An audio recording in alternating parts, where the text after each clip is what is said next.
Alrighty, so in order to go into Arc 5, it said we had to do this game in order to understand a character. So we're doing this game first. It's called Our Fantastic Wonderland.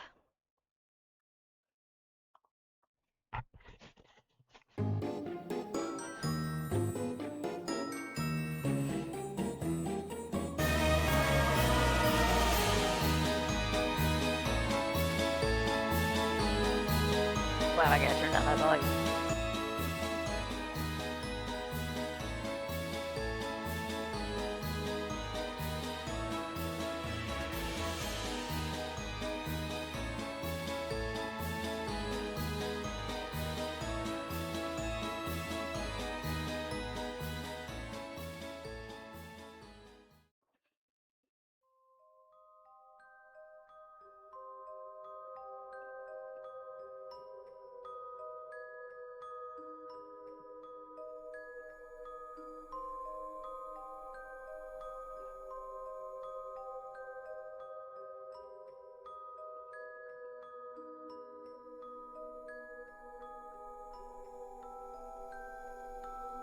A young man in robes of white traverses the darkness of the woods. His snow-stained hair stands prominent against his black backdrop, like a star twinkling softly against the expanse of the night sky, and around him the shadows threaten the inky chasms. All manner of creature could be out there, just watching, waiting. Hey, that's me. Very good, Eggs. I'm glad you could recognize yourself in a mirror. You know, it doesn't help the vibe when you interrupt the narration. Don't worry, babe. Just narrate these clowns straight into the big old torture hole. See if they can keep up with the smart-ass commentary with 7-foot spikes shoved up their asses. I see they're all playing D&D. If I knew this was going to be an NC-17 affair, I'd have come more prepared. That is sick and disgusting. Why the hell did you all put me next to this fucker? Wait, Hanar can just kill us like that? I'm not killing anyone. Can we please focus here? I'm trying to keep this under 10k. Now then. The cool chill of the wooded shade sends shivers up the man's spine. He knows not where he is, nor how he arrived here. Ignatius. I have no idea where I am, or how I got here. Dang, Eggs, you should drop the computer hack and stuff. Take up acting instead, Mr. Charlton Heston over here. I'm still not sure why he's playing the lead. Last thing this world needs is another spineless vanilla protagonist. I could have provided some life into this production. Yeah, because you'd have stolen it from everyone watching. The young Celtric Ignatius carries on through the trees before arriving at a clearing. At the center of the clearing, a halfling knight lies prostrate on the ground, unmoving. He appears to be gravely injured, his breath ragged on his lips. Heal him. Ignatius kneels down next to the knight, using his curative magic to heal the knight's wounds.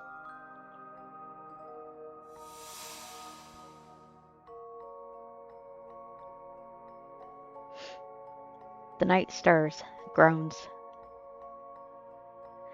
then pushes himself up off the ground. Knight. Why the flying fuck was I doing lying on the ground? Here we go. Again, that's not how a knight talks. Oh, sorry. Guess I missed out on round table Lexi in my class. Throw me a fucking bone here. You'd have better luck teaching a monkey to fly rather than teaching Genzo to clean his tongue. There's gonna be a monkey flying here real soon if you don't plug that pie hole, you freckled fuck.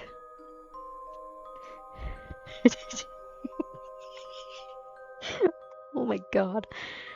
Oh, this is gonna be hilarious. Two men stand there. Hello. Hi? Are you alright now? I'm standing, ain't I? Did someone attack you? To be honest, I can't remember. Everything's kind of a blur. All I remember is this hissing noise. Hissing noise? Yeah, like... There it is. Yeah, exactly. Yeah, exactly that. Damn, your vocal range. That wasn't me. As if on cue, they emerged from the inky blackness between the trees. One after another, tiny shadows giving way to the heads of deepest crimson, while beneath the bulbous crowns, wrinkled twig-like arms wriggle and squirm like snakes. We've got company. Because I couldn't tell that from the aura of murder choking this place like a corn dog down my throat. One of the tomato creatures leaps at the knight, who heftily deflects the attack with his sword. God damn it. We're gonna need to do this the hard way, I guess. Get behind me.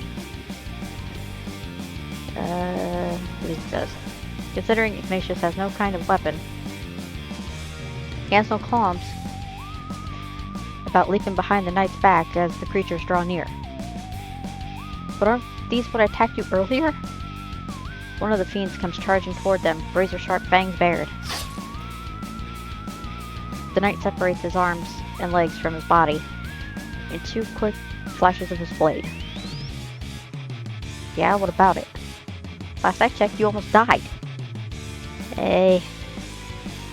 A slight miscalculation is all. Slight? Now two of them are closing in.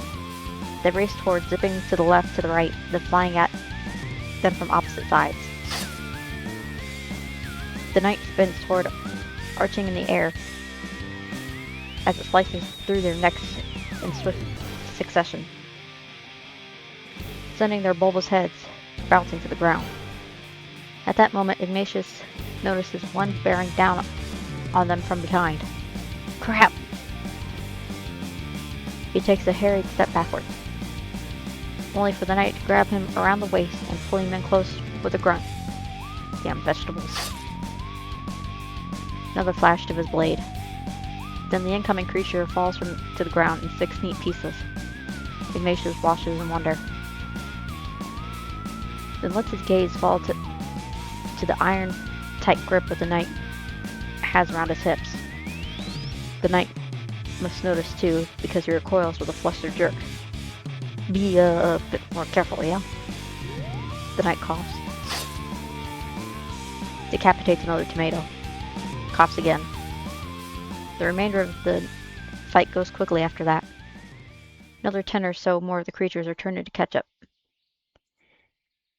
The rest begin to scatter, no doubt having realized their attacks are futile.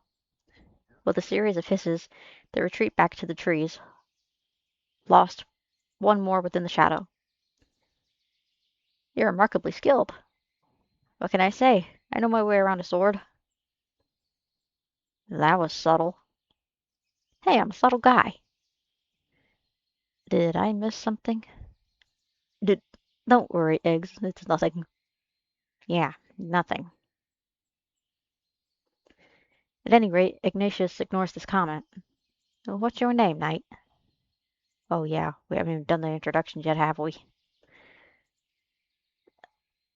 I'd get a big fat F in chivalry. You can just call me Genzo. Very well, Genzo. I'm called Ignatius. Got it, Eggs? No, Ignatius. Not seeing the diff here. Fine, whatever. At any rate, I'm on a very important quest for the king. Wait, I am? You are? Why else would you be walking around a dangerous forest filled with murder tomatoes? Because he wants a sandwich. Well, what is it then? What's the quest? It's, even he doesn't know. What a farce. Maybe he needs to take the One Ring to Mordor? Mordor? Whoa, whoa, whoa. Let's not bring the copyright hounds down on us, yeah. The Jewel of Happiness? The Jewel of Happiness? Yeah, you must return the Jewel of Happiness to the sacred altar to, restore its light and bring happiness back to the world. On second thought, let's stick with Mordor. I need you to come up with something amazing, babe. You might as well call it the jewel of this story. You might as well call it the jewel of this story is for... Oh my god, why? You might as well call it the jewel of this story is for the brainless. It's the jewel of happiness, and that's it. See? He's already pulled it out from his robe. I have? Ignatius has already pulled the jewel of happiness from his robe. He holds the amber orb between the two of them. Its dull, lifeless surface seems to exude hopelessness. I'm supposed to return the jewel of happiness to the sacred altar and restore its light, so I can bring happiness back to the world. Jewel of happiness. Sounds fake, but okay. Will you help me? I feel your sword would be a great asset along the way. Well, when you ask so nicely, how can I refuse? It's been a long time since I've been solicited by somebody so handsome sounding as you. I'm not soliciting you, I just need your help. All the same to me. And so the two companions set off back into the shadow of the trees. What kind of peril lurks in the dark? Only time will tell.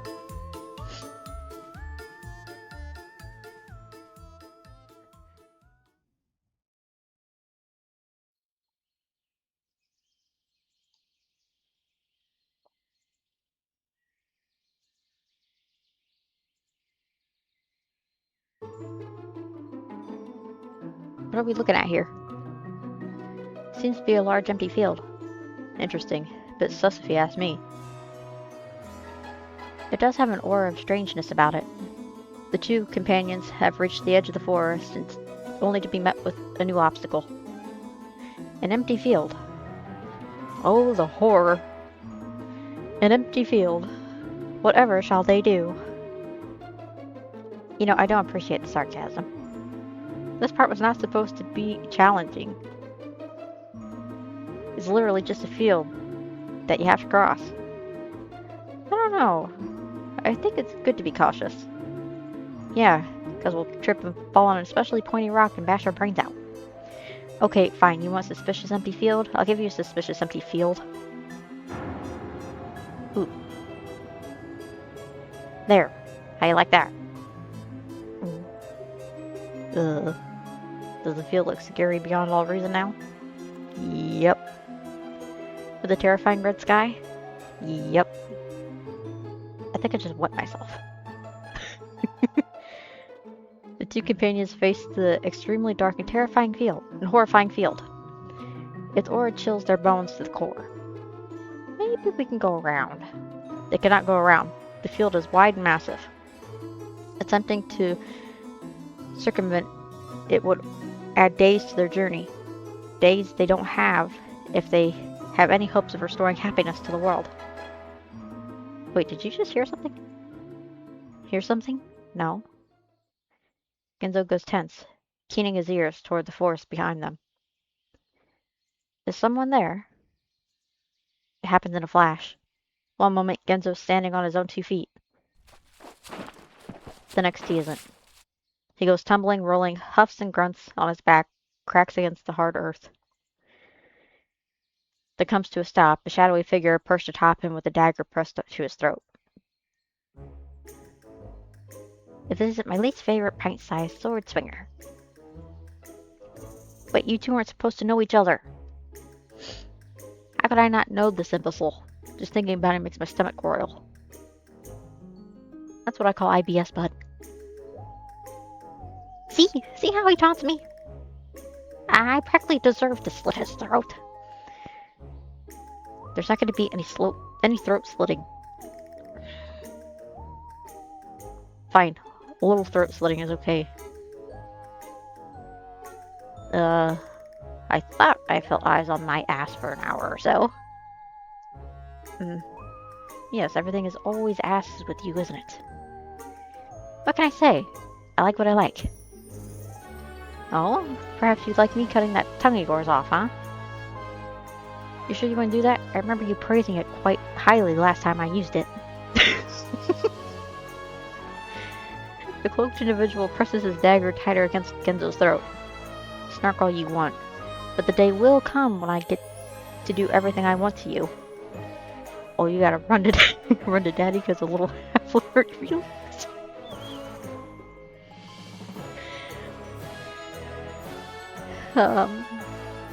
What'd you do to this guy? Dang, this guy seems to really hate you. What'd you do to him? Me? Do to him? If you do half the things this guy's done, you'd be running for the hills, Eggs. I don't know, he seems pretty nice to me. The man glances up, smirks. Your pet has good taste. He pushes himself to his feet and wipes the dust off his cloak. And not bad on the eyes, either. How the devil did you get yourself mixed up with this irreverent ox, then? He's helping me return the jewel of happiness to the sacred altar. Uh-huh. We need to be on our way, too. Let's get moving. No time to lollygag. Speaking of gagging, you should teach your boy how to hold his tongue. There's many a fiend out here that keep their eyes on that. There's many fiend out there with their eyes on that jewel. Really? This thing? I, however, would be happy to fend them off and aid you on your noble quest. I'd be happy to string you up by that rat on your head and leave you with the crows. So testy today, aren't we, dear? You want to keep them all for yourself, do you? More like I know you. You wouldn't help someone willingly if you had a knife to your balls. Don't tell me you're bored. Daddy sent you on the run to run errands again, did he? I'm on a mission of extreme importance. Something you could never... He never sent me on errands. Who is this father you keep talking about? The king of the imps, of course. I am heir to the throne. Psha. Heir to the throne. Last I checked, you were at the bottom of the list, bud. Daddy doesn't like it when you sleep with the guy trying to off him. Moment of weakness is all. Besides, last I checked, the bottom of the list is still higher than brain-addled outcast knight. The man grabs Genzo by his mantle with a splinted cuff. Both of you calm down. Okay? This isn't getting us anywhere. The man releases him, but none too affably. His hands go to his hips as Genzo rubs begrudgingly at his throat. Thank you. Ignatius looks from the man to Genzo and back again. I just realized I don't even know your name. I just call him Buttface. Orlum. Orlum is fine. I won't require you to address me as royalty. Yet. Yeah, he saves that for when he's got a leash around your throat. Orlum crunches the heel of his boot to the top of Genzo's foot. Genzo yelps. All right, Orlum. You said you wanted to help. I gladly accept your aid. This brings a proud grin to Orlum's face. And rightfully so. We don't need his help. We were doing just fine on our own. Oh? How do you propose you were going across that field, I don't know, walking? The way most people cross large tracts of land? And get swallowed up by the collector? No. You see, I can see now that you'll never make it across in one piece. You'll need the gift of stealth if you have any hopes of applying this plot. And I suppose that's where you come in, huh? Precisely.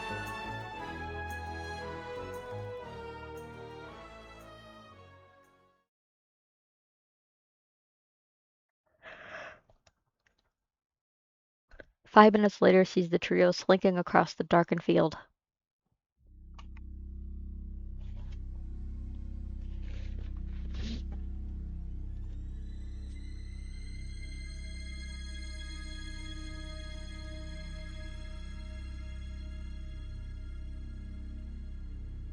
They dart in and out of the shadows like ghosts in the night, then stop for a moment neath the refuge of a large boulder, quiet, listening. Are you sure there's even anything here? The place is as dead as my dick when I think about you. It does seem awfully quiet. Orland just laughs, impish grin playing on his lips. Oh, don't worry, it's here. The collector feeds on your fear. So do try to keep those thoughts of yours from succumbing to dread. And whatever you do, don't look directly at it. Seems simple enough for me. Ignatius curls his arms around his chest as a chill creeps up his spine. Him and avoiding dread have never mixed well. Dread being his constant companion, more like. Something brushes against his shoulder. With a start, he turns around. But there's nothing. Nothing at all. Nothing at all except the empty expanse of field. You pagan gods, gang with me, it's the blazing squad. Want me in the league, I think maybe not my ability is power, that's an AP shot. Hey, thanks for the follow, Sheldino? I hope I said that right. If not, I apologize. But welcome in. Thank you for the lurk and the follow.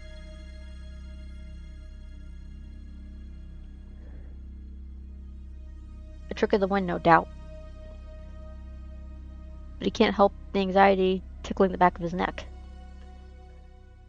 Maybe he won't be able to return the jewel after all. Who is he anyway? Not brave. Not dependable. Certainly not any kind of savior. Maybe he'd be destined to fail all along. At that moment, Orlem notices them ahead. Motions them ahead. Which rouses him from his self-deprecating thoughts. When they're moving forward again around rock and brush, tracing divots in the dirt, swift and silent as they follow the trail of shadow.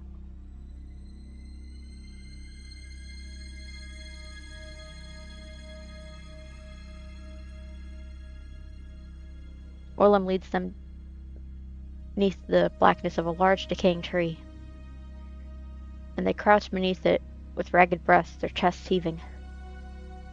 Genzo leans in towards Orlem with a hiss. You're not just leading us around in circles, are you?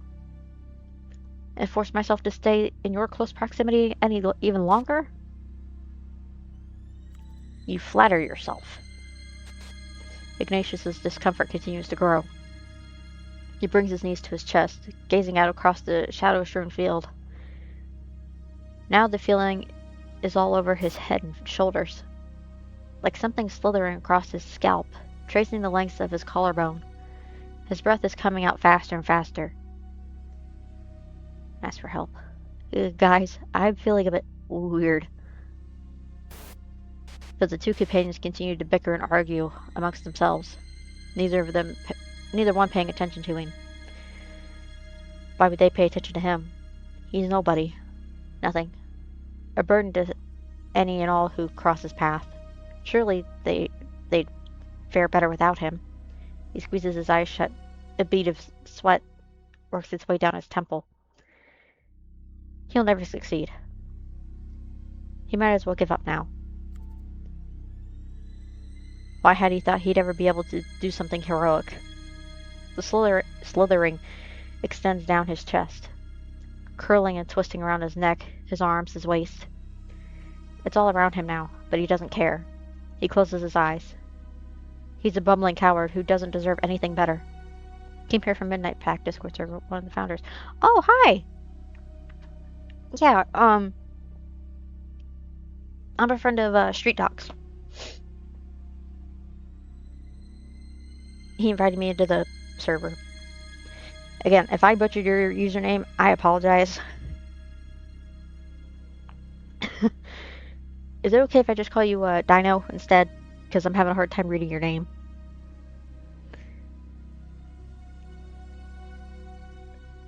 Sholdy? I think. Okay, okay, I'm sorry. I'm sorry. I apologize.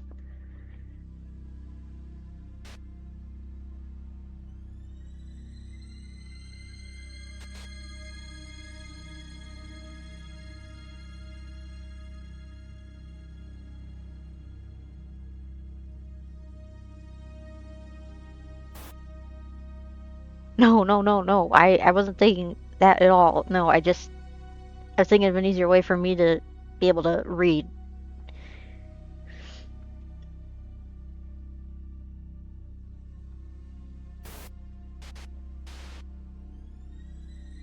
He's a bumbling coward who doesn't deserve anything better. He would never reach the altar anyway. Never been able to make a difference. Tighter, twisting. He's being dragged now. Pulled away from the safety of the shadows. He should just give up already. At that moment, Orlem leaps to his feet. It's here, it has him. Genzo follows suit, twisting around in horror. Eggs! But by this point, it's too late. The black tentacle coils around Ignatius's form with a possessive tug, then yanks him free from the shadow and up into the air. Ignatius takes one look at the form of his captor. His eyes widen momentarily, before going completely white. His body limps in the tentacle's grip. Orlem brings his hands to his hair, fingers digging into his scalp. Chit, chit, chit, chit, chit. He's already gone. Gone? What do you mean, gone? There's no way now. We'd have to get close enough without looking at it ourselves. He stops, looks at Genzo. Or perhaps not. Why do I feel like you're about to ask me to do something extremely dangerous? There's no time. I'll try to move around the back and distract it. You use the opportunity to cut him free. If this were any other situation, I'd say get fucked. But I think I appreciate Eggs staying alive, so fine. Fine. That's what I thought.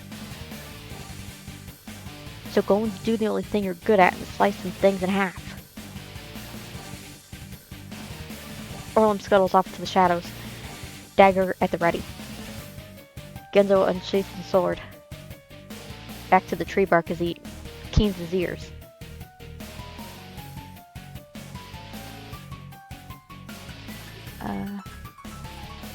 Hi, Hat. Welcome in.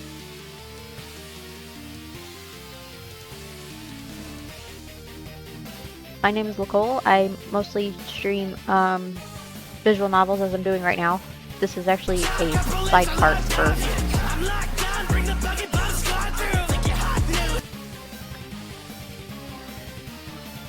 Oh, thanks for follow. The visual novel I'm doing right now is actually a side story, but I have to play it in order to continue on to the main story I'm playing right now. Because it said otherwise I wouldn't understand a character. So... Genzo unsheaths his sword, back at the tree bark, and keens his ears. But welcome in. I hope you're having a good day. Yeah. How are you? It doesn't take long. Commotion to the far left. The sound of the blade cutting through air, followed by a pained whine of something large. Now, Genzo. Genzo wastes no time. He darts out from his hiding place.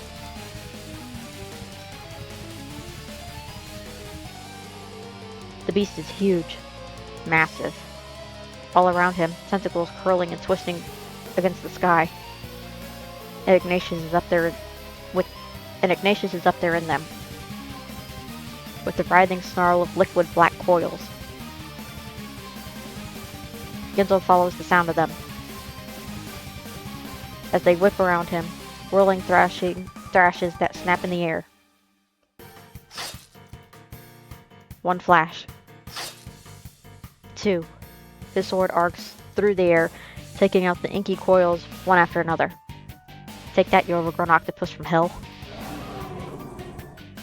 The collector screeches, whipping its tentacles into an ever greater fever. They come at Genzo in whip-like lashes he can barely deflect in time. Clanking off the hilt of his sword, slapping against his legs and shoulders, leaving red gashes in their wake. Genzo grunts and swings his sword left, right, aiming at anything and everything, disturbing the air. More shrieks. The creature's getting mad now. A tangible fury present in its throes. He's just to your left. Genzo nods, grits his teeth, then plants his feet firmly on the ground and chops. The blade carves neatly through two tentacles coiled around Ignatius's body. There's an almost audible shudder. A fleeting moment where Ignatius stays suspended in the air.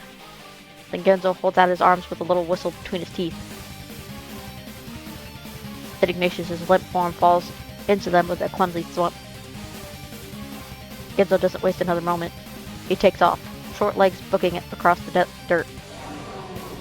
The collector roars and wails, peppers its back and neck with more whip-like snaps. But he doesn't stop. Can't stop. Only when the shrieking finally fades, the air begins to calm. The ground hardens and packed earth beneath him do his harried footsteps slow. He comes to a stop, shoulders heaving and coughing, racking his frame.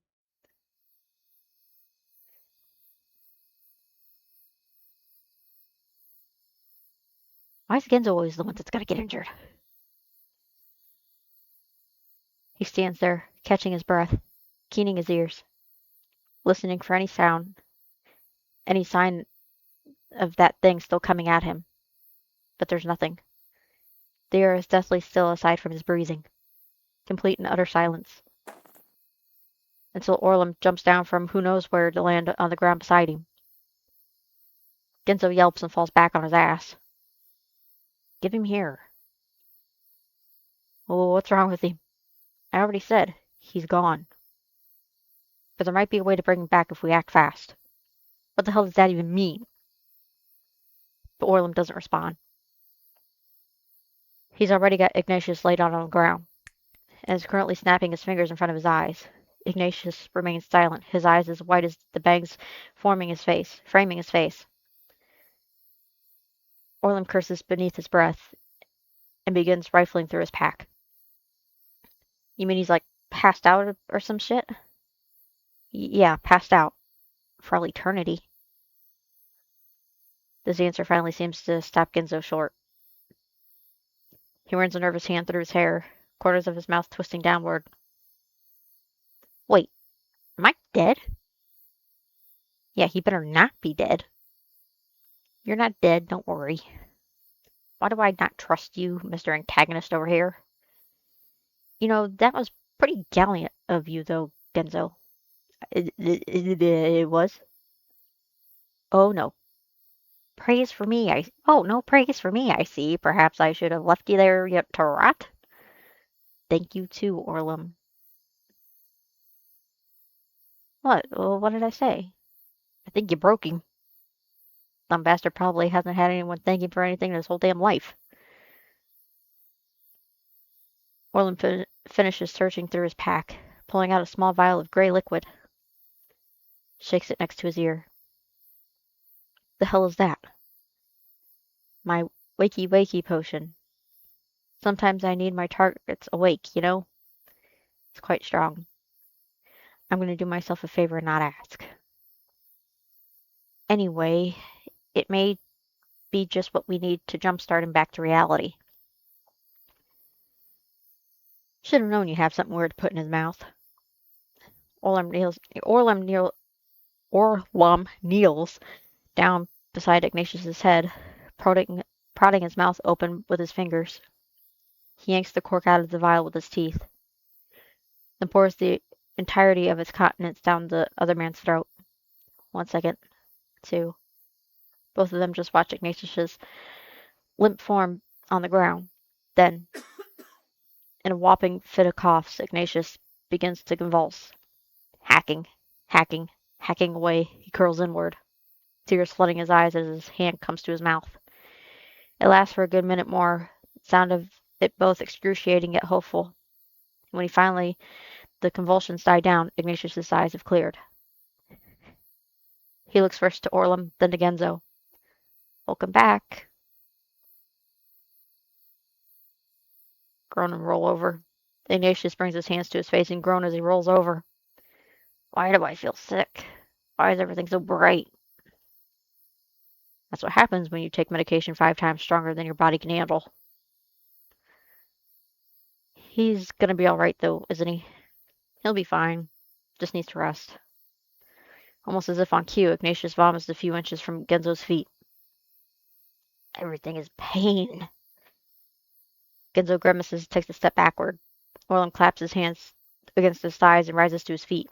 At any rate, we should make sure we're safe here first. I'll go secure the perimeter.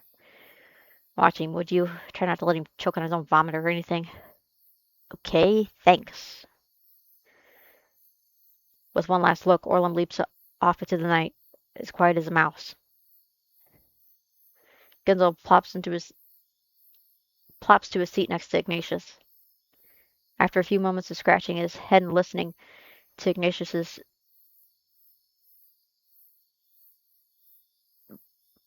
breathing, he pulls his pack off his back and positions it between the other man's head. Try to get some rest, eh? We still got a long road ahead. Silence falls between them, especially loud against the surrounding quiet. Then finally, glad you're still with us, though, yeah? Ignatius smiles and lets his eyes flutter closed.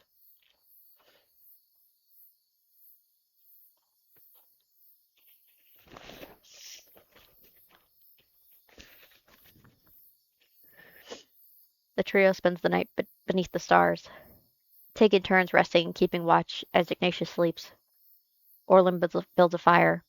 Genzo shares the salt tack and jars of homemade preserves he's brought with him. By the morning, Ignatius is mostly recovered, if one ignores the occasional relapse of vomiting.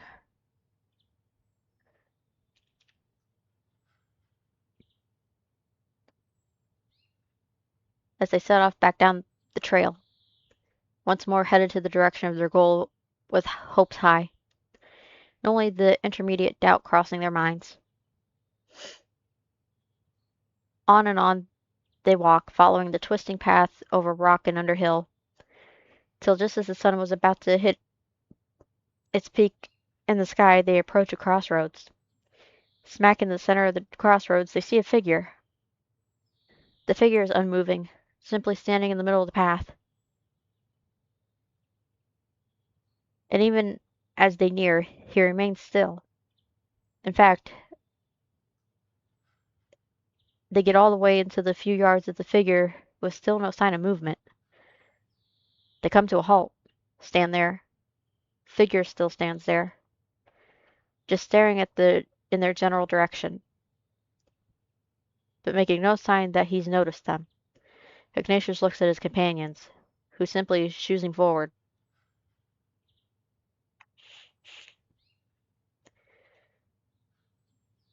He takes a step with a wince. Hello? No response.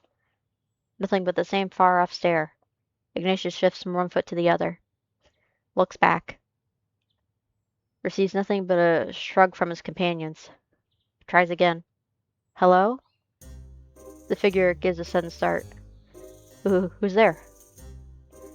Ignatius gives a startled step backward. We were just passing through is all. But the sight of you standing in the road was so strange we thought we should... He trails off with a little wave of his arms. He's not entirely sure how to finish his remark as he leaves it be.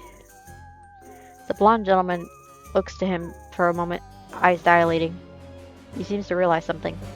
You're the one my father sent with the jewel, yes? Father? Ignatius's hands go instinctively to the jewel inside his robe.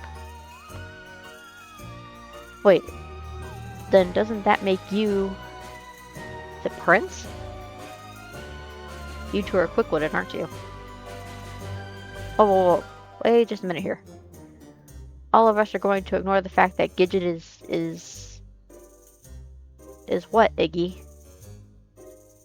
I believe that our pallid compatriot is trying to say is man, rather than a rather handsome one at that. What's wrong with that, huh? We can be whoever we want to be, can't we? I mean, sure, I guess. I just thought it would be fun is all. Besides, I always make guy characters when I play games. I just like it better. You can't have a problem with it. You don't have a problem with it, do you, Iggy? Me? No, of course I don't. You look very dapper. The prince narrows his eyes in intense scrutiny, studying Ignatius from head to foot. Yes, you don't look dependable at all. It's a good thing I came. Now give it here. Give what here? The jewel, of course. Someone like you would never be able to reach the sacred altar. And I will ensure my father's will is done. The prince reaches forward. Ignatius takes another hurried step backward, clutching at his robe. This is my quest. Your father gave it to me. I'm going to complete it. Yes, well, my father didn't know what hapless fool you were. Now give me the jewel.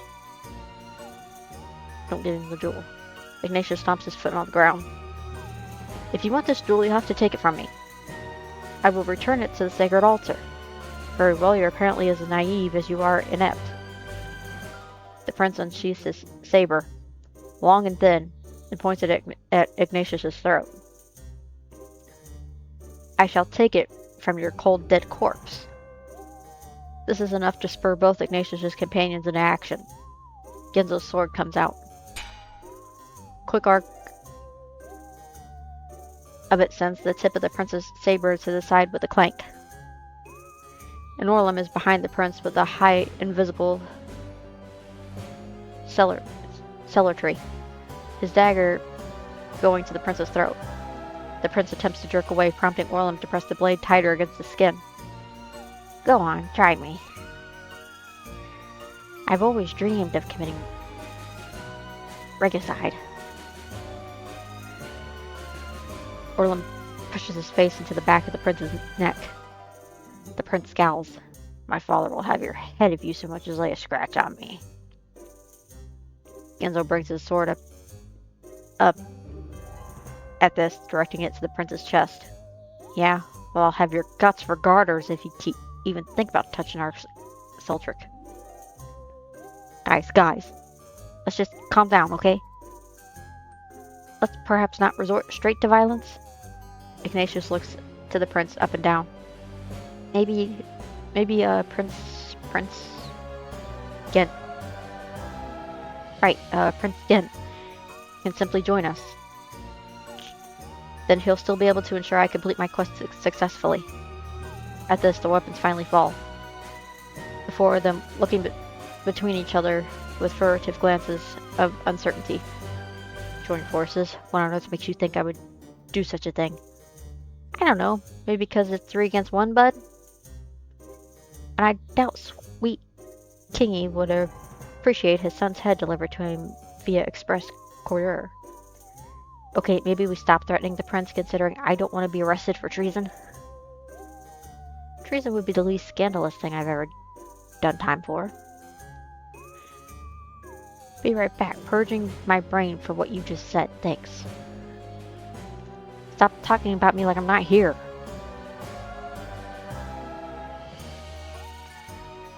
Convincing with a confident handshake. Ignatius can see the prince might require more convincing. What a better way to convince his professionalism with a confident handshake. With a little cough, he steps forward and extends his hand. I promise to do everything in my power to deliver this jewel to the sacred altar. Will you lend us your aid in this quest, my liege? The prince looks from Ignatius's outstretched hand up to his face and back again. Finally. Not sure you leave me any choice at this point. So much as my chagrin, I'm forced to accept. He steps forward, taking Ignatius's hand in a firm shake. But heed my words well, Celtric. I will see this quest carried out. And I'll do everything in my power to ensure it succeeds. Without distraction. I believe that may have been aimed at us. Ignatius smiles in spite of himself. He can already feel the anxiety plaguing his psyche growing exponentially by the second. And so the newly formed quartet starts anew. Back on track and headed to the direction of the sacred altar. Will their combined forces prove enough to deliver it safely and restore its light? The answer lies shrouded in mystery.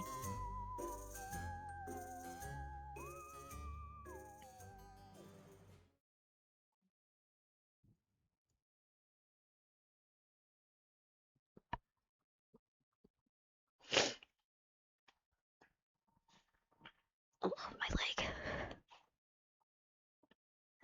The companions walk and walk.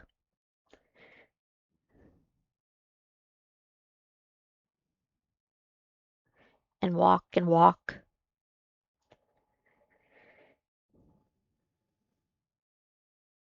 For the sacred altar is very far. Days pass. Weeks pass. Months pass. Okay, this is starting to feel a bit ridiculous. It can't possibly be that far. Why was one of those scenes in the middle of a fucking ocean? This is starting to seem a bit excessive. And glaringly convenient, too. You don't even have to come up with a narration for all these many moons of travel. You guys got beef with how my award-winning author husband is writing the story? Award-winning? What award did he win? My heart, of course.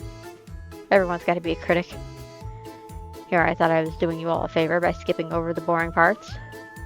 Well, maybe they wouldn't be boring if you'd actually made them interesting. For once, I agree with Frecklenuts over here. You try writing a complete story in less than a month. I think you're doing great, babe. Maybe you can just have us run into the next obstacle? That usually provides an opportunity for character-driven conflict. Fine. You run into the next obstacle. It's a giant eye. I don't know. I don't even fucking care.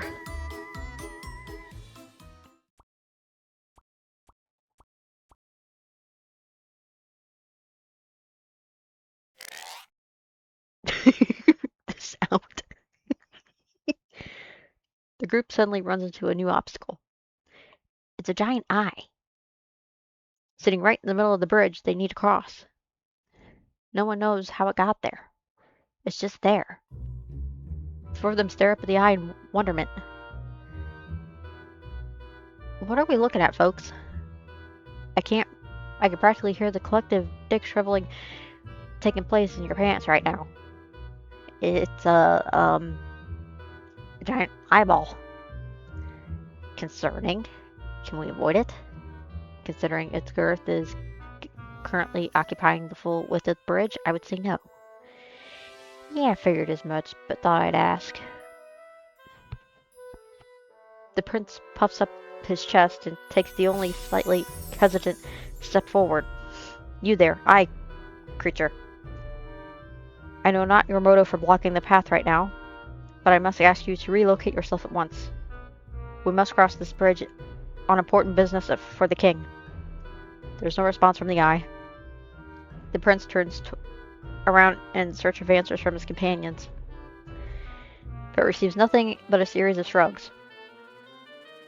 He takes another step forward, only for the sudden rumble to overtake the bridge, setting it precarious planks into a flurry of undiluting tremors. Ignatius's stomach flops, in rapidly building nausea. And his feet. He can't keep his feet centered in the middle of the bridge. Already he could feel his balance starting to give. And he's tilting towards the edge. Jump towards Genzo. Willing what little remaining strength he could put into his wobbling legs, he aims himself at Genzo without blinking, and jumps. Holy fucking hell!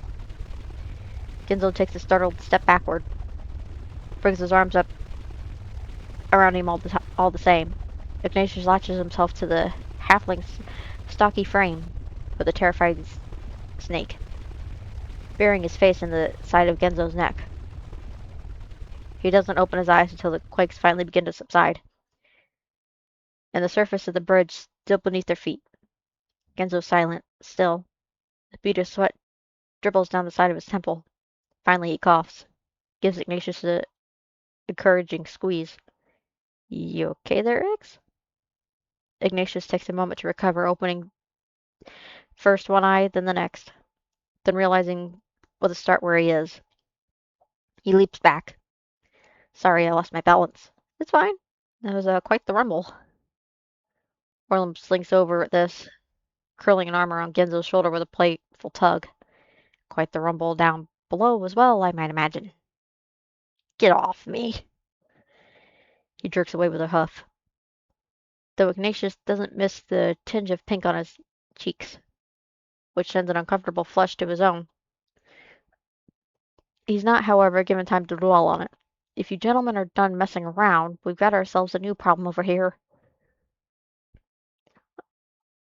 All eyes turn back to the front, to where the giant pupil of the eye has rolled over to face them.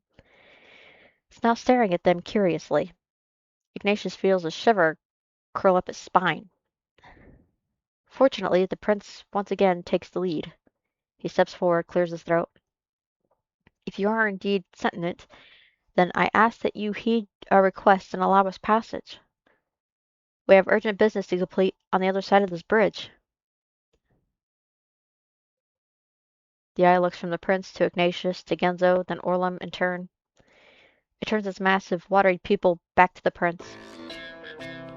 Answer me these questions 3, then safe passage I shall decree. It talks? Impressive given its lack of oral cavity. You can't just say mouth like a normal person. The prince hushes them with a wave of his hand. But very well then, ask us your questions. The pupil of the eye shudders, dilates, then in a booming voice, it sends the planks beneath their feet trembling. In the function random number. Bar base number equal to. If you were to call variable base number outside the function, what would the output to the console? What the fuck kind of question is that, Hanar? Isn't it usually some kind of riddle or something? All I have is the JavaScript for dummy books, so sue me. I think it's a swell tactic. Riddles are so last decade. We're gonna die. The prince pauses for a moment in confusion, then straightens, smiles. Child's play. The answer is undefined. How did you? Correct. The prince glares at Ignatius, who for once is looking quite proud of himself. You think you're pretty smart then, do you? I may know a thing or two from time to time. Next question. When answering array.length or var list of pets equals dog, cat, bird, sparrow, what would the quote output of list of pets dot length? 4. Correct. Now it's Ignatius' turn to glare. The prince just smiles. Not so fast on the uptake, are you, Sultric? I was distracted for a moment. Typical excuse. Do you have any idea what the hell's going on? Not a clue. Good. Glad it's not just me. Next question. Ignatius and the prince both braced themselves. Which HTTP verb would a developer use to request an update to a product's details from a server? What? Correct. Two of them grinned at each other, eyes aflame with passion. Congratulations. I don't have any more questions. With another shudder, the eye rolls off to the side of the bridge, disappears into the water far, far below without so much as a splash. That was quite possibly the weirdest fucking thing I've ever experienced. The prince turns to Ignatius, lips curled into a smile. I suppose you're not as incompetent as I originally made you for, Celtric. My opinion of you has risen. Guess we don't need you anymore, huh? You're not half bad yourself. Ignatius is having a hard time containing his own grin. Not half bad yourself. Maybe between the two of us, we'll be able to finish this thing. The prince laughs. Indeed, I do believe our chances have just increased.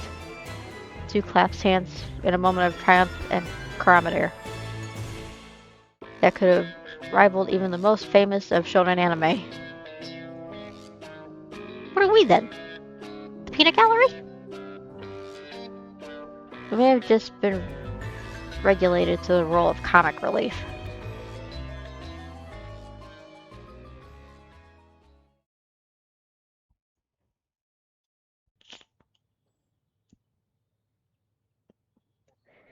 And so the four companions continue their journey, through rain and shine, through water and muck. And on the horizon, the spires of the sacred altar grow even nearer. Wonder how much further we got till we reached this holy albastra, or whatever it was called. 1.5 miles. Damn, what the fuck? We got a built-in GPS or something? There's a sign.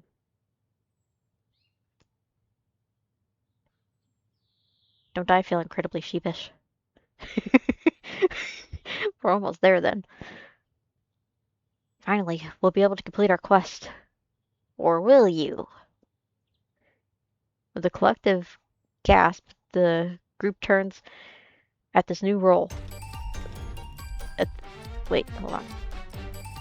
With a collective gasp, the group turns at this new voice, only to find themselves surrounded by all sides of towering 7-foot-tall rabbit soldiers. They draw their weapons. Now this is a surprise. Looks like Easter came early this year.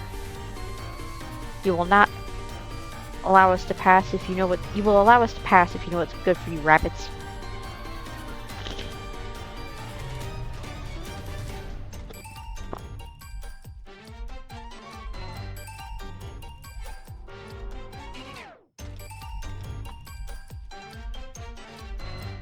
The king has been watching you very closely at this so-called quest of yours.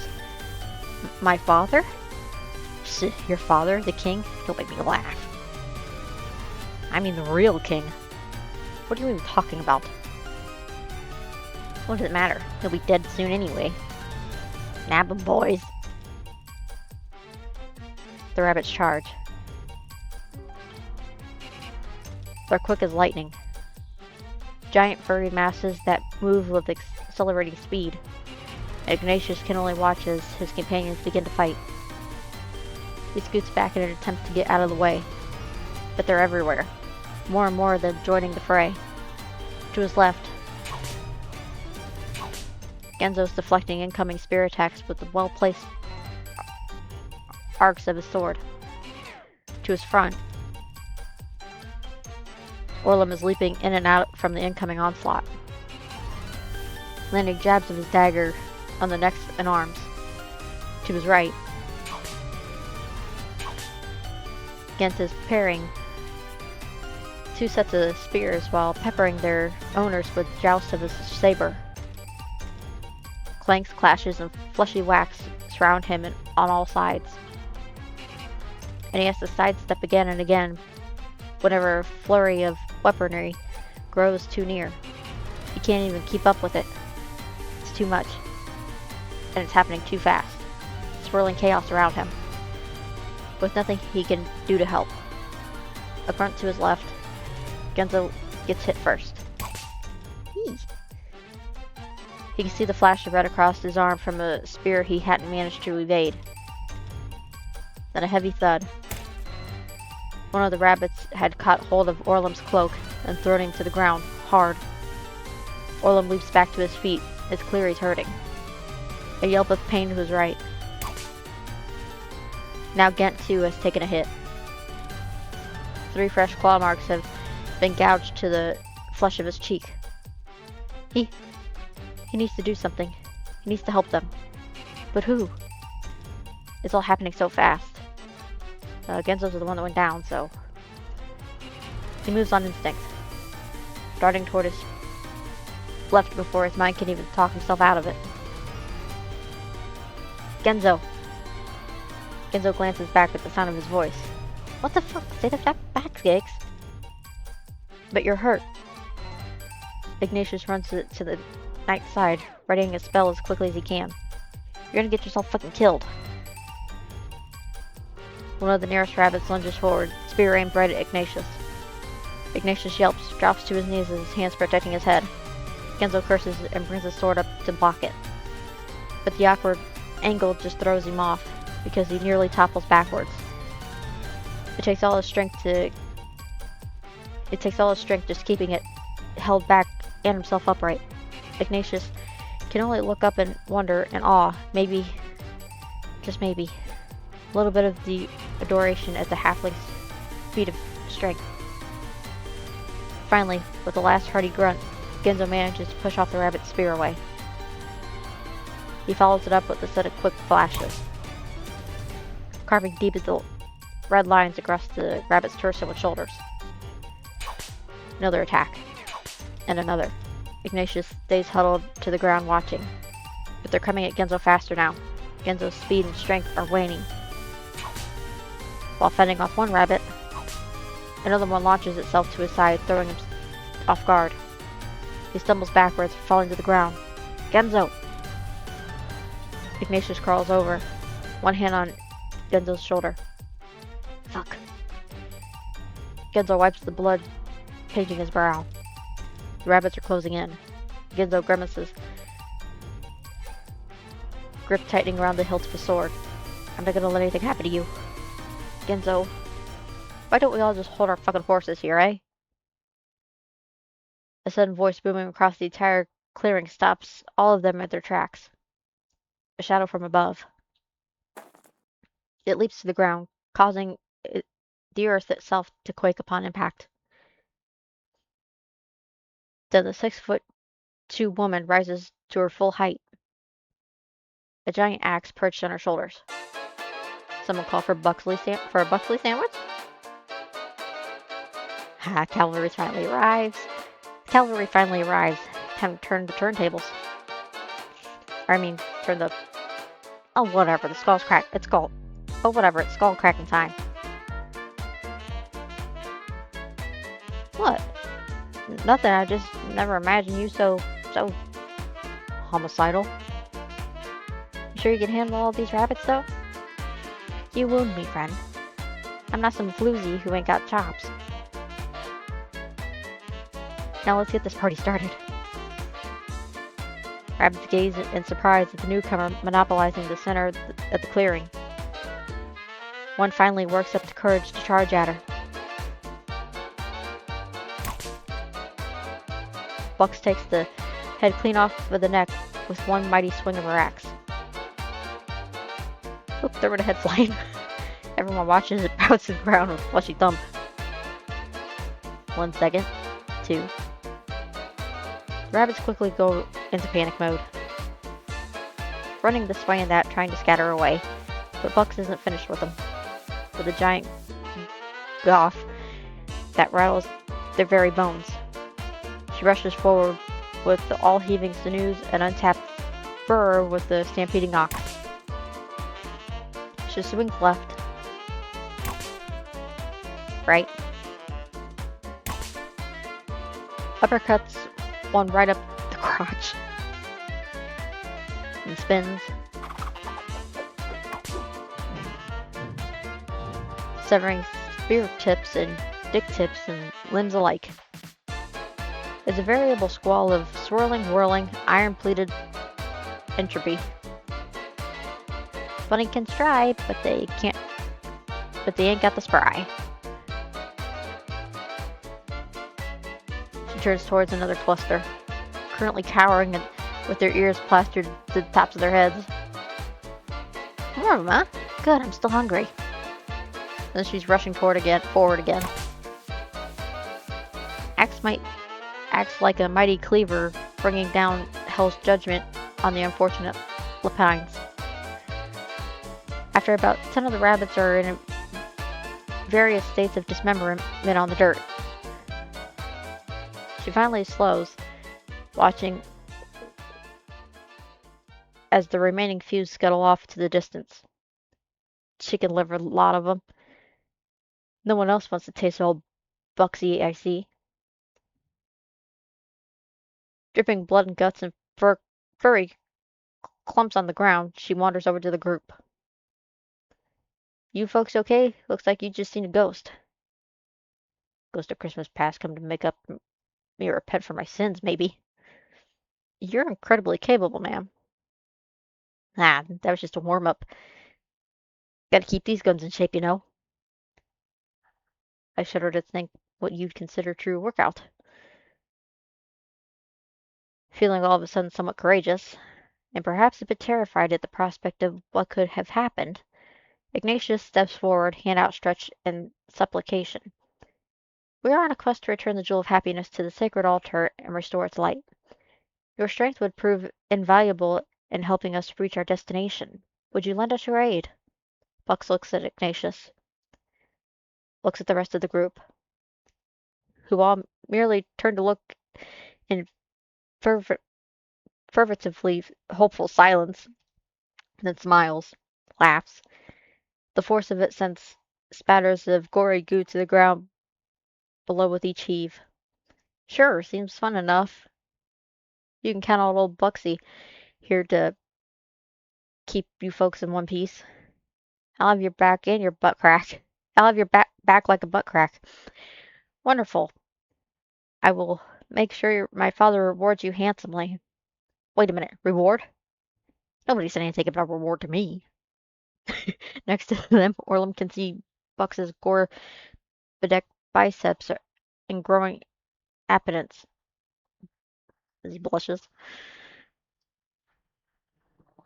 Oh, my leg is cramping.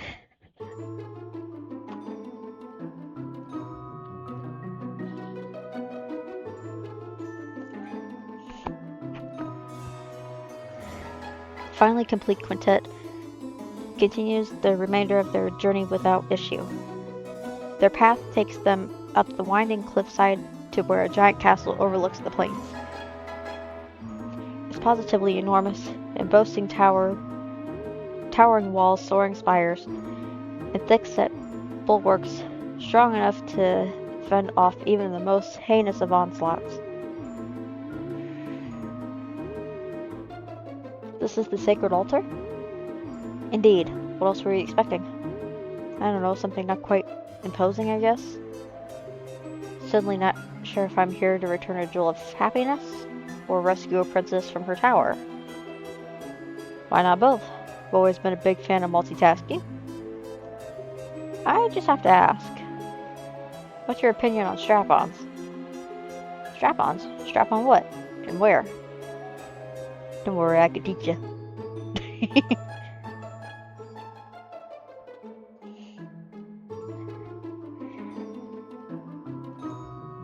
The group approaches the giant front door of the massive ziggurat.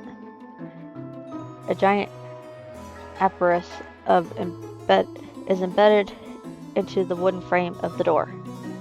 A good 10 or so rotating mechanisms make up its body, and its assortment of unintelligible symbols decorate its front. There seems to be some kind of Iraq lock. A puzzle of sorts? I barely even understand what I'm looking at, let alone how to open it. There must be a way. What happened to all of that half-full of nerd spouting brouhaha back at the bridge, huh? That's different. This looks literally impossible. Let me take a look. Bucks comes stomping up to the front. She takes one look at the lock, one look at the door, before promptly raising her axe and chopping the entire thing in half. The door shudders for a moment before collapsing in on itself with a woody catastrophe. Wait a minute, you can't do that. Why not? Seems like the simplest way to me. We were supposed to come up with a carefully crafted solution that combines all 5 of your strengths. In a brilliant feat of teamwork. Hanar, this is us we're talking about. Work together? Are you mad? That would force Genzo not to be an asshole, which I can't see happening anytime soon. Oh yeah, well, you'd have to stop acting like a sun-dried dick all the time. Oh, so woody. What exactly is a sun-dried dick? Do pray tell. It's what I'm gonna do to your redacted with my redacted with my redacted, you're freaking redacted. Aw, they're getting along. Aw, they're getting so into their roles. I'm glad they're having so much fun. Fun? Can we all get back to the impressive feat of strength I just performed on our wooden adversary over here? The 4 of them just stare at Buck's handiwork and excruciating gulps of barely restrained awe. Ignatius even pees a little. Well, what are y'all waiting for, huh? Let's break and enter this holy hack job. Heaving her axe back to her shoulder, Bucks takes off to the newly opened doorway, breaking off further bits of wooden door frame with the top of her head. The others are quick to fall in line behind her, half tripping as they climb over the rubble into the darkness beyond. Once inside, they find themselves in a large hall. Tall pillars of marble line the walls, and plummeting tapestries hang from the golden ceiling like carpets descend from heaven.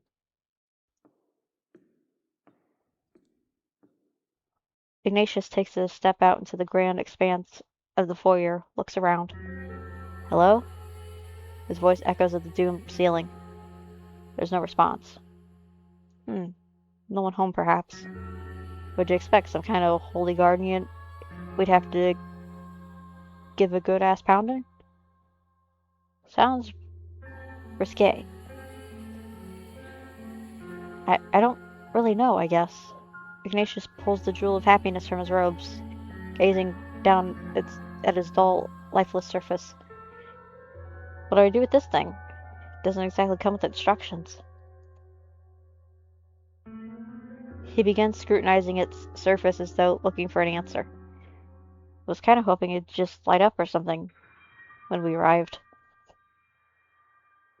Mayhap the answer lied deeper within. Yeah, this place is honkin' huge. Gotta use our peepers to take a good look-see, I guess. Ignatius takes one last look at the jewel, then nods and slips it back into his robe. You're right. Let's look around. Their veer restored, they set off once more into the darkness of the castle.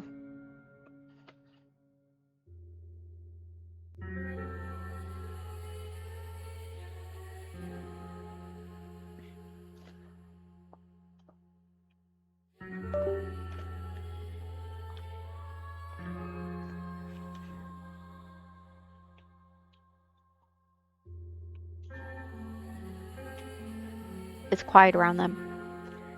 Deathly quiet. Their steps echoing out around the marble halls. From one hallway to the next, they walk, each one longer than the next. But each one completely empty. Nothing but long, still corridors that seem to lead into darkened obscurity.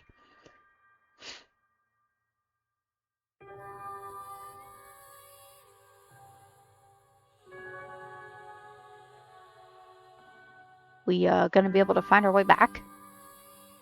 This is getting awfully maze-like. Ignatius turns to look back the way they'd came. It's equally dark as the way ahead, but he can't remember the turns they'd made. But they don't really have much choice at this point. They'd have to keep pressing forward. Come on, I'm sure we'll find something soon. And then it's back to shouldering onward. But the air is different now. Colder, heavier, weighing down on them from all sides. He could feel it in his bones. The deep-seated kind of chill that sends his stomach into anxiety-ridden knots. He can feel his fingers trembling, to the point that he needs to curl them into folds of his robe.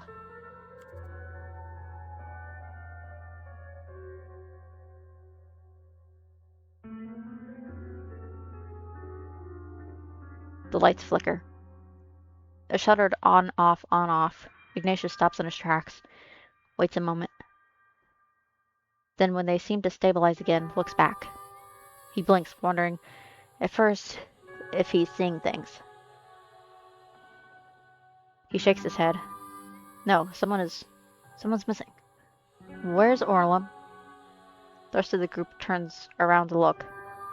The redhead in question is nowhere to be seen. He's gone. Too bad, so sad. Let's keep moving. He was here just a moment ago. Ignatius brings a shaky hand to his hair. The chills are ramping up now, up and across his arms like tingly firecrackers. He couldn't have just a glance to the front, a glance to the back. The hallway is completely clear of both sides. Fucker probably went off to go shellac his canoe somewhere. He has a canoe? Yeah, I'm not even going to touch that. I guess we keep going then.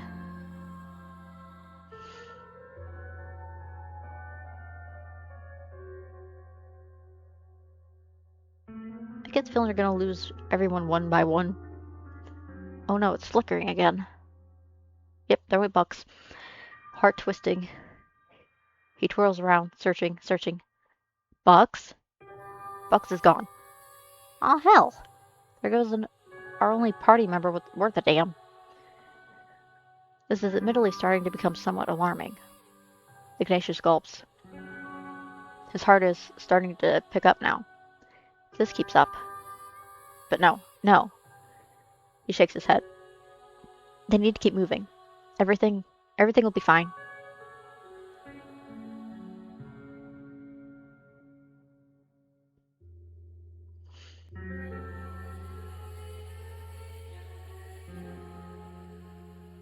The next time the lights flicker, he spins on his heels, refusing to let another one of them disappear in front of his eyes.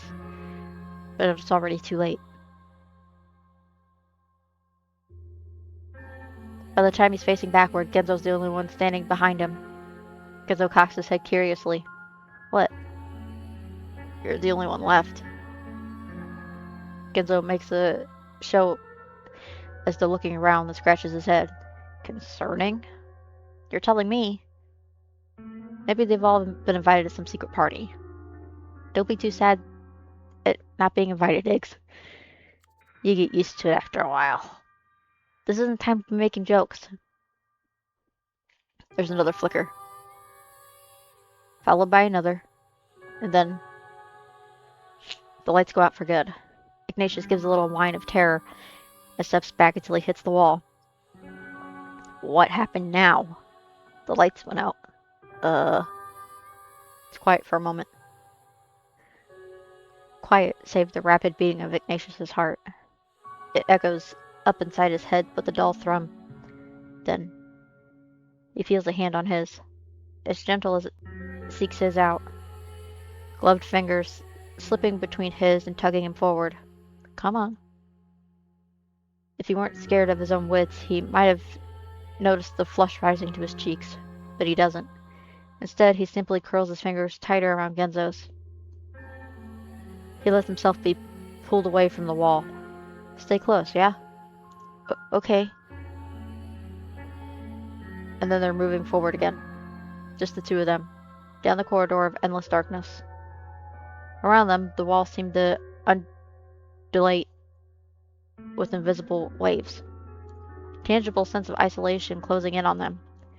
But Ignatius keeps his thoughts focused on Genzo's hand, on the occasional squeeze of encouragement it gives him. A beacon of light given in the thick curtain of shadows threatening to strangle them. Things will be fine. They'll be fine. So long as Genzo's here. They're with him. That's right. Genzo's always there for him, isn't he? He always has been. The sack curls around him like a warm blanket, calming the rapid beating of his heart. He's just beginning to regain some of the composure when he realizes Genzo's hand's gone.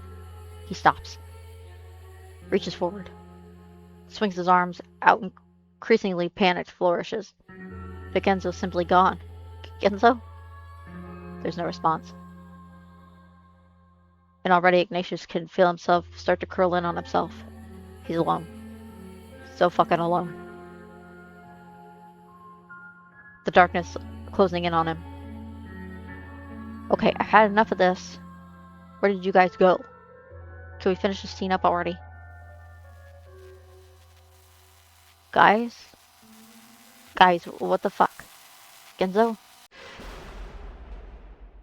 That's when the floor opens up beneath him.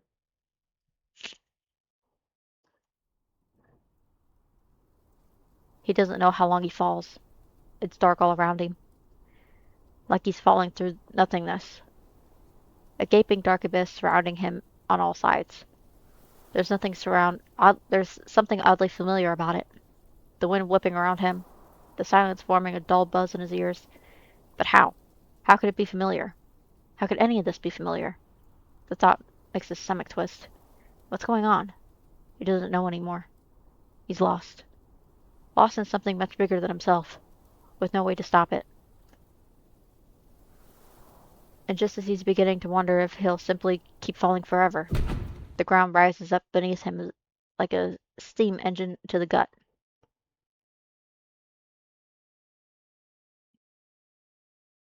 Voices. That's the first thing he comprehends. The voices around him. Clanky iron footsteps. And dark. Still dark. He can't see anything. And his head's ringing like he's been bashed in the ears with the world's largest gong. He groans, tries to push himself up, only to be immediately grabbed from behind. Two sets of strong hands grip him beneath his pits and pull him to his feet. Well, what the hell? He tries to pull away, but the fingers digging into his skin are like iron rods.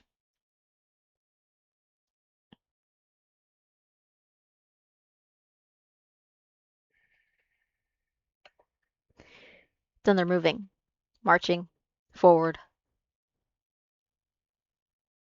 held just high enough that he can't quite touch the ground, his toes scraping the floor. And they walk. He begins to hear it. Stomps. Scrutiinous. Okay. Wait. What the hell? What the hell? What the hell? Stop.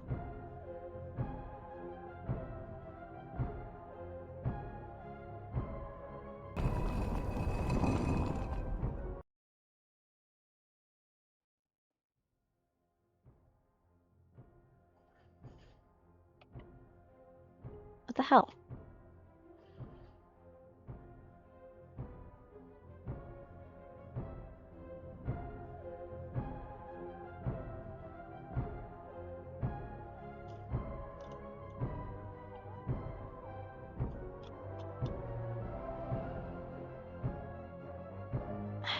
Damn it.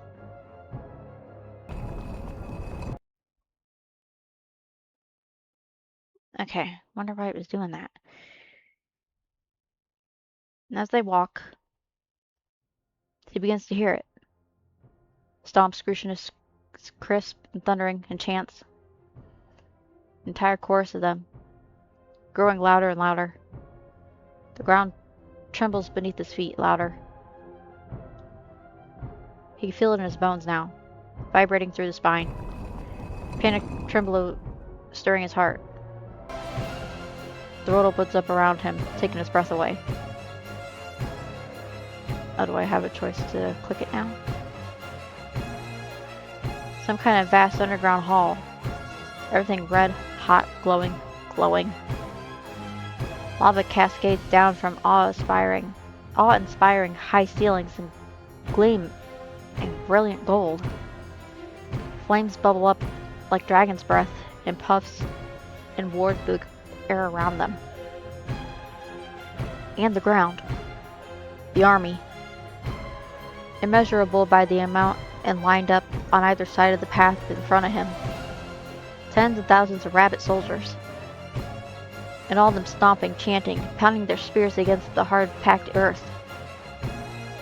Jerry, Jerry, Jerry.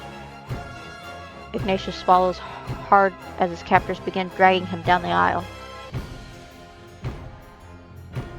The sound is deafening. Chanting so loud and so zealous, it makes his very bones tremble, his heart thrum. Jerry, Jerry, Jerry.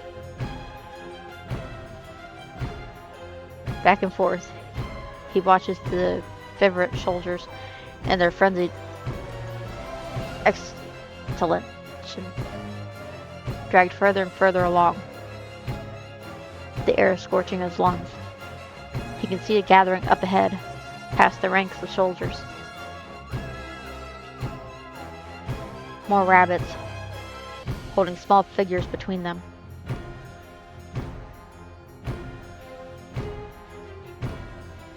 His companions.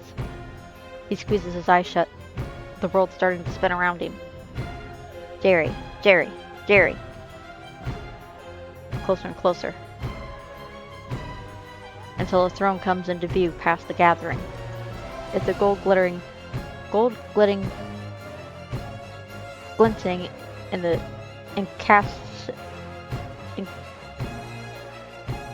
in the light of the flames. Jerry, Jerry, Jerry. He feels dizzy, the heat curling up inside him as the echoing chants continue to assault his ears. Finally, they make it to the end. And his captors drag him to the line with the rest of his companions. They turn to look at him, faces a mixture of indignation and apprehension. All of them forced to their knees with their arms cocked out like chicken wings. Ignatius returns the look of a gulp of uncertainty. When all of a sudden the chants come to an abrupt stop. An entire army goes down on one knee with a excruciating series of iron clanks. Silence. Then footsteps. Behind them. Heavy and echoing as they approach. My dear friends. So kind of you to join me.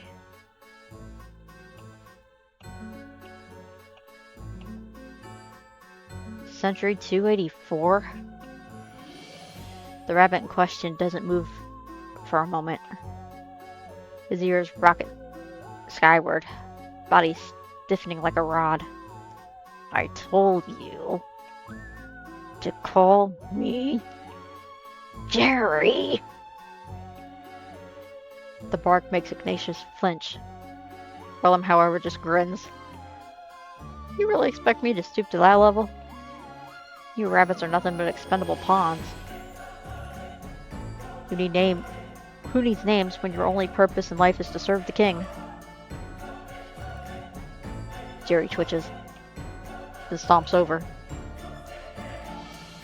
Grabs Orlin by the base of his rat tail and yanks him into the air. The king? The king, you say? Oh shit. Jerry marches over to the side of the platform, overlooking the simmering pool of lava below. Seems to me I'm the king now. He thrust Orlum over the edge with an enraged huff. Were you a trial of as typhlitic as you are conceited? Orlum's face twists in pain as his legs kick uselessly beneath him. Jerry, stop! Jerry blinks, turns back, looks at Ignatius, smiles. Yes, I am forgetting myself, aren't I? He throws Orlum to the ground with a wince-inducing thud.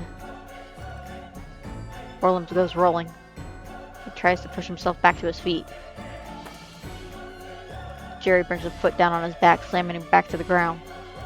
I have more important matters to attend to than this. Dethroned rat. He kicks him off to the side, where he's snatched up by a duo of guards. Jerry wanders towards Ignatius, his hand to chin, in apparent wonderment. Very important matters indeed. You unhand us at once. Or you'll have to answer to my father. Your father? Your father? Jerry's ears curl in amusement, his eyes flashing. Then he's laughing. High-pitched squeaks that bite at our ears and eardrums like knives. Our hearts and eardrums like knives. Haven't you figured it out yet? None of this is real. The noble little quest of yours has nothing more than a carefully laid trap. And you fell for it. You all fell for it. Hook, line, and sinker. Kenzo responds with a snap of his teeth that sends Jerry back with a little laugh.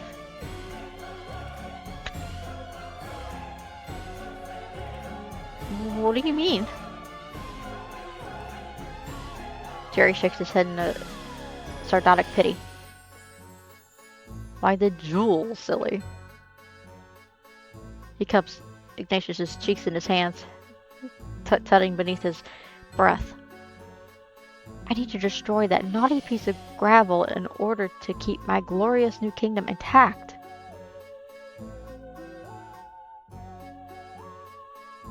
Now he's molding and mashing Ignatius's face between his palms. We wouldn't want you to use that thing to wish all this away from me, would we? Get your fucking hands off of him.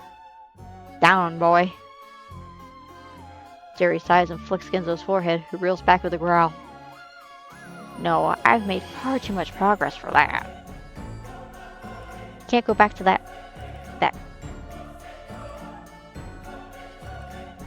Taif I was before. No more go clean the stalls, 284. Or stop dawdling in the back of the line, 284. Or report to my chambers, 284. No, now I'm the one making the wishes. I'm the one making the rules. I'm the one turning this kingdom into a paradise for all of rabbit kind. This is Jerry's Wonderland now. The rabbit's gone and lost his goddamn mind. As if most of the people reading this by now, I'm sure. You still think this is a game? Some kind of visual novel you still read and pursue at your own leisure? You actual morons. This is your new reality. Or haven't you figured it out yet? As soon as I destroy that yellow potato, things will never go back to normal. Normal for you. But hell for us rabbits. But now, I get to make your life hell.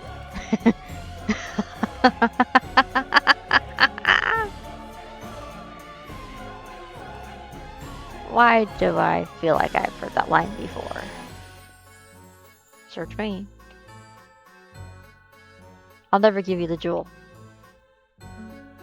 Jerry stops. Smiles.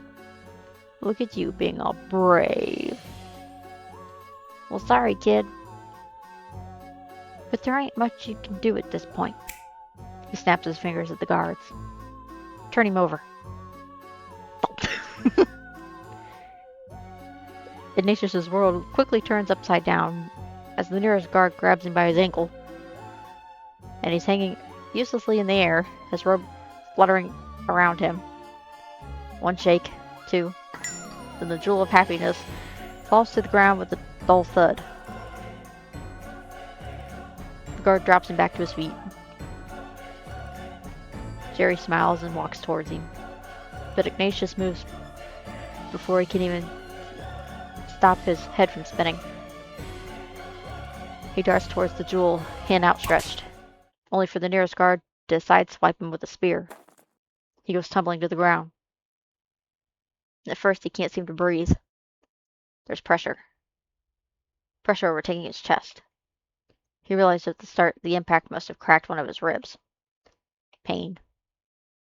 He brings a hand to his chest with a wince. Pain so intense it takes his brain a second to catch up with it. He coughs, sending bread spatters to the floor. Then looks up to see his companions just staring at him in shock. No, he can't. He wobbles back to his feet. I won't let you have it. He starts for the jewel. This time, the attack comes down from behind, slamming his chin to the floor. He groans, head spinning. Lightning-like trundles of pain are shooting up and down his spine, and he feels something chalky in his mouth. He spits out 4 cracked bits of tooth. No. But still he wobbles to his feet. He has to restore happiness to the world. He stumbles forward, the jewel body trembling. The spear goes for his shins. There's a crack, a bone breaks. Fuck. The pain's all over now, pulsing in and out, setting his brain on fire. He gazes up at his companions. That's right. He has to make them happy. All of them. His friends. He starts crawling towards the jewel. He can see it there, just out of reach, lying on the ground. The key to their happiness. It's all up to him. Closer. He's wheezing now. Horrible throaty breaths that claw at his lungs. Closer. Cold chills run up and down his spine, his arms, his legs. His robe feels unbearably heavy. So heavy, it's as though it's pushing him straight to the ground. Closer. He reaches his hand out. Trembling fingers, seeking out the jewel. He has to. Jerry's foot comes down on his hand. The pain is immediate. Shooting up through his hand, his arm, his shoulder. Sending a panicked gasp out between his lips. He can't move. His body goes completely rigid. Muscles not responding. Brain on overdrive. Jerry simply watches him, tisking, as he shakes his head. Look at you. So stubborn. He grinds his foot into Ignatius's hand, bones crunching beneath his heel. But it's too late. Everything's already in play. You're not the star of the show anymore. He leans down, fingers gripping the back of Ignatius's head, brushing it upward. Don't look so sad, though. I won't kill you. I need you alive. Killing you would only reset the cycle, you see. But that doesn't mean I won't make the rest of your life a living nightmare. He glances up, smirks. And that doesn't mean I have to keep... And it doesn't mean I have to keep them alive, either. I did say a little throat slitting was okay, didn't I? He snaps his fingers. Holy shit! And the guards holding his companions promptly run their knives across each of their throats. Ignatius's eyes nearly bug out of his sockets. He can only watch as their bodies slump to the floor. You. His eyes filled with tears. Lips blubbering uselessly. Jerry sighs and lets Ignatius's head fall back to the ground with a thud. Then swipes the jewel and pushes himself back to his feet. Me what? If you're not going to speak clearly with me, this relationship is going to be such a chore. But don't worry, we'll have a long time to get to know each other better. He walks back towards his throne with a snicker, tossing the jewel up and down with each step. Ignatius pulls his hand towards his chest, body curling in on itself. He couldn't do it. Couldn't save them. Couldn't make them happy. Tears leaked down his cheeks to pull at his ears. He couldn't do anything. Happy. What would make him happy? At this time, he's been focused on them. But what about him? Shouldn't he deserve happiness too? He closes his eyes. Yes, that's right. What does he want? What would make him happy? At that moment, he feels a warmth inside his chest.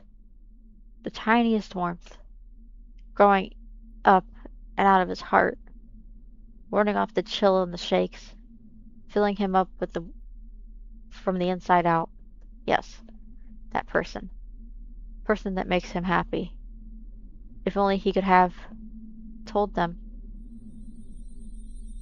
At that moment, the jewel in Jerry's hand begins to glow. It starts as a dim glimmer that grows and grows, blossoming into a brilliant amber gleam. Jerry stops with a start. What the? There's a brilliant flash.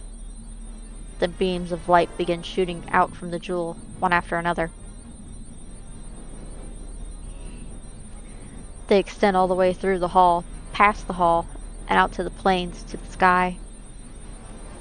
More and more and more, until the jewel grows so bright and hot that Jerry can't hold it anymore. With a yelp, he steps back and it rises up into the air, still spewing more and more light. With a rumble, then the world begins to shake around them. Bits of ceiling begin falling to the ground, into the lava, and the platform starts undulating beneath their feet, heavy, precariously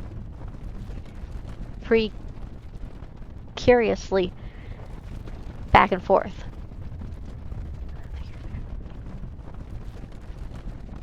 Behind them, the army of rabbits flies into a panic.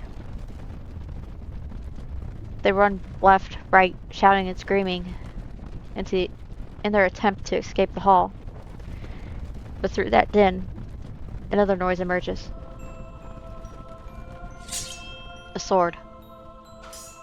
It slices through the air, clanking against the armor and spear, carving through flesh and fur, and from the roiling, raving din, Genzo appears.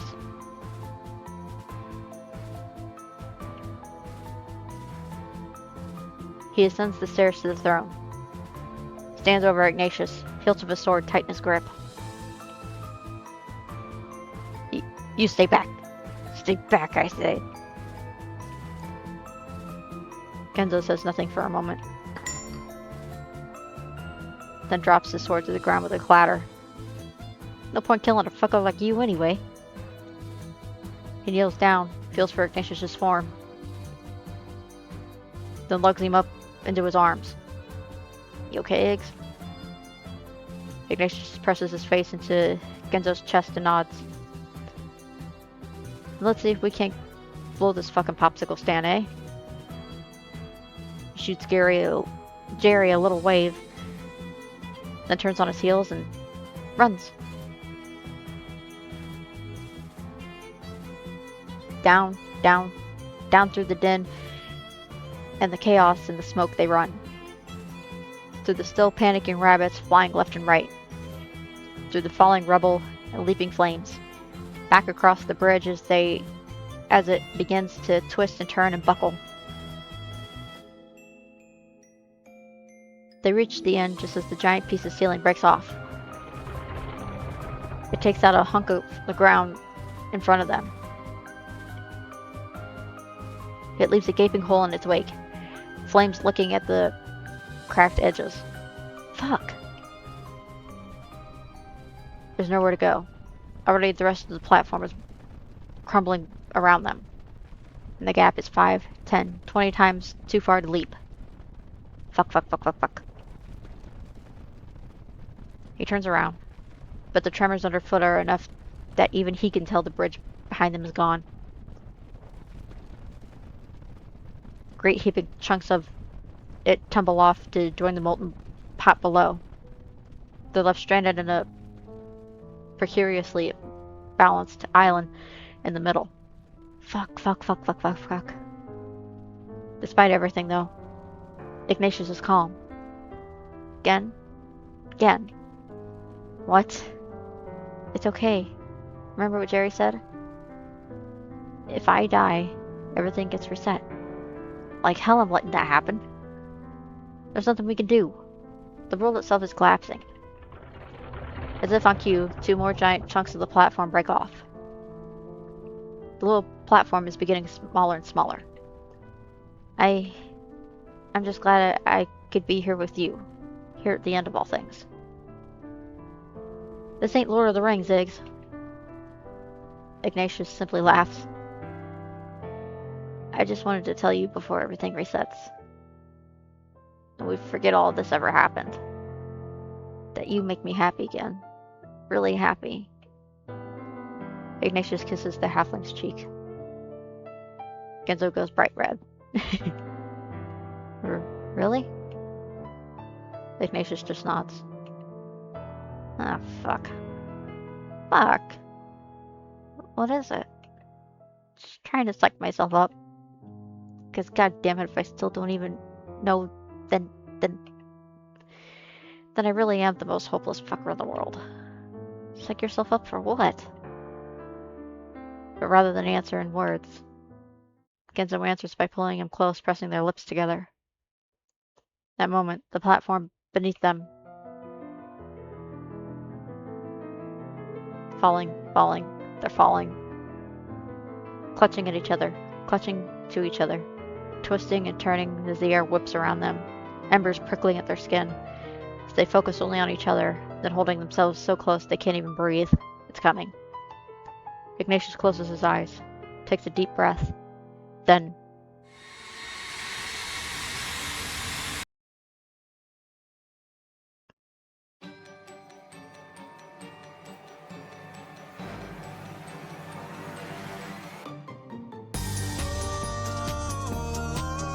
that was a cute little side story.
Yeah, I really like this little side story that they did.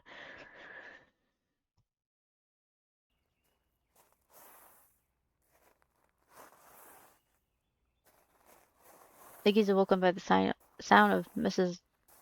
Dawnish rolling her trash bin down the driveway. There must be something stuck in one of the wheels because with each rotation, the bin lurches forward but smacks heavily against the pavement.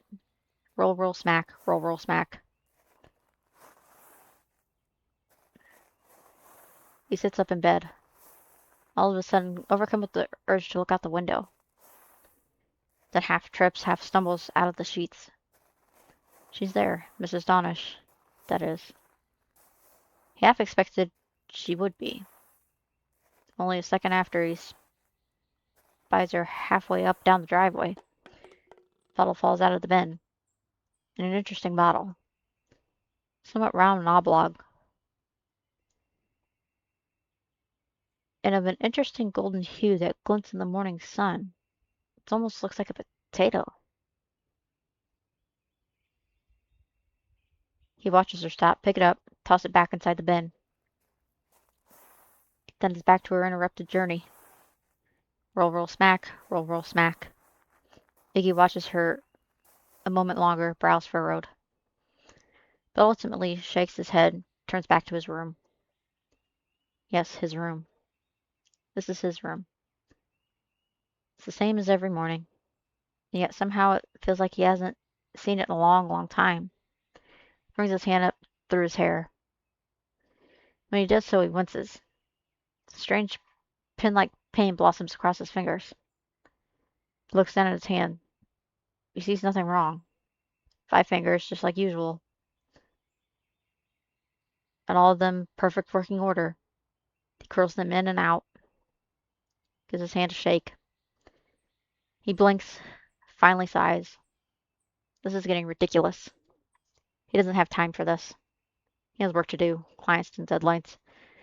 With a little slap of his cheeks, he starts toward the kitchen. Starting up the coffee pot, a thought crosses his mind. Fleets of passing thoughts. Maybe he'll call Genzo later. Yeah, maybe he will. The thought percolating in the back of his mind. He heads towards his desk. He has work to get done.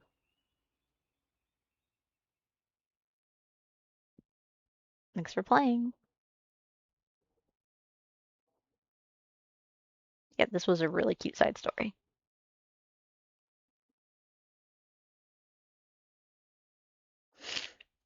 Like the characters? Want to know more about what the hell's going on? Though this game didn't have enough cannibalism? Play the main game, Our Wonderland. Yeah. We'll get back to that tomorrow. Oh, wait, hold on. What the hell? Oh, okay. Because I picked Genzo. So I picked Orlum, and then Gen. Yeah, okay, I see. But that's okay.